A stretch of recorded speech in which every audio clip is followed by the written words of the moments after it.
भीम में कैसे आया 10,000 हाथियों का बल। पांडु पुत्र भीम के बारे में माना जाता है कि उसमें 10,000 हाथियों का बल था, जिसके चलते एक बार तो उसने अकेले ही नर्मदा नदी का प्रवाह रोक दिया था। लेकिन भीम में ये 10,000 हाथियों का बल आया कैसे, इसकी कहानी बड़ी ही रोचक है। कौरवों का जन्म हस्तिनापुर में हुआ था, जबकि पांचों पांडवों का जन्म वन में हुआ था।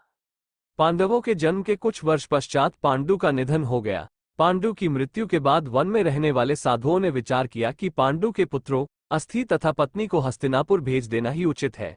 इस प्रकार समस्त ऋषिगण हस्तिनापुर आए और उन्होंने पांडु पुत्रों के जन्म और पांडु की मृत्यु के संबंध में पूरी बात भीष्म, धृतराष्ट्र आदि को बताई। भीष्म को जब ये बात पता चली तो उन्होंने कुंती सहित पांचों पांडवों को हस्तिनापुर बुला लिया। आखिर क्यों खाया था पांडवों ने अपने मृत पिता के शरीर का मांस। हस्तिनापुर में आने के बाद पांडवों के वैदिक संस्कार संपन्न हुए।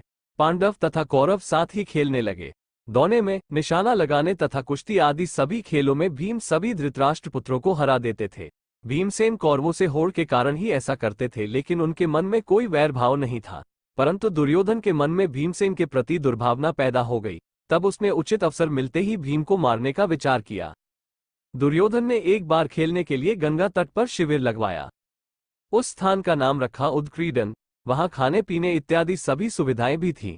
दुर्योधन ने पांडवों को भी वहां बुलाया। एक दिन मौका पाकर दुर्योधन ने भीम के भोजन में विष मिला दिया।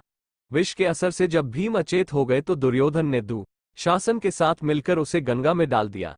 भीम इसी अवस्था में नागलोक पहुंच गए। वहां सांपों ने भीम को खूब डंसा, जिसके प्रभाव से विष का असर कम हो गया। जब भीम को होश आया तो वे सर्पों को मारने लगे। सभी सर्प डरकर नागराज वासुकी के पास गए और पूरी बात बताए। तब वासुकी स्वयं भीमसेन के पास गए। उनके साथ आर्यक नाग ने भीम को पहचान लिया। आर्यक नाग भीम के नाना का नाना था। वो भीम से बड़े प्रेम से मिले। तब आर्यक ने वासुकी से कहा कि भीम को उन कुंडों का रस पीने की आज्ञा दी जाए जिनमें हजारों हाथियों का बल है। वासुकी ने इसकी स्वीकृति दे दी। तब भीम 8 कुंड पीकर एक दिव्य शैया पर सो गए। जब दुर्योधन ने भीम को विष देकर गंगा में फेंक दिया तो उसे बड़ा हर्ष हुआ। शिविर के समाप्त होने पर सभी कौरव व पांडव भीम के बिना ही हस्तिनापुर के लिए रवाना हो गए। पांडवों ने सोचा कि भीम आगे चले गए होंगे। जब सभी हस्तिनापुर पहुंचे तो युधिष्ठिर ने माता कुंती से भीम के बारे में पूछा। तब कुंती ने भीम के न लौटने की बात कही। सारी बात जानकर कुंती व्याकुल हो गई। तब उन्होंने विदुर को बुलाया और भीम को ढूंढने के लिए कहा। तब विदुर ने उन्हें सांत्वना दी और सैनिकों को भीम को ढूंढने के लिए भेजा। उधर नागलोक में भीम 8वें दिन रस पच जाने पर जागे। तब नागों ने भीम को गंगा के बाहर छोड़ दिया। जब भीम सही सलामत हस्तिनापुर पहुंचे तो सभी को बड़ा संतोष हुआ।